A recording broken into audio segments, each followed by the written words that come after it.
forsaken. That's a word that's highly emotional. It's intense.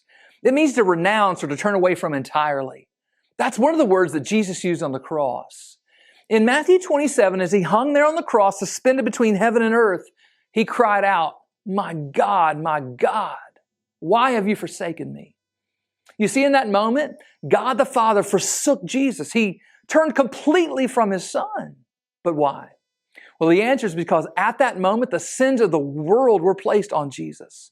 The sins of all who believe on him were accounted to Christ. As 2 Corinthians 5 says, Jesus, who knew no sin, was made to be sin on our behalf.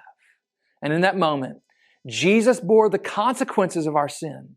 Sin separates from God. Sin deserves the wrath of God. In that moment, Jesus experienced both of those things, separation and wrath. He was forsaken. But here's the good news. Jesus was forsaken so that we don't have to be. He paid for our sins so that we don't have to through Jesus' work on the cross. Instead of being forsaken, we can be forgiven. All who turn from our sin and trust in the work of Jesus. May that be true of you. Change begins in you. The Change Begins in You is brought to you in part by Piggly Wiggly of Collinsville, Patrick Allen Companies, Mitchell Tire and Wrecker in Collinsville, and Mowdy Cabinetry.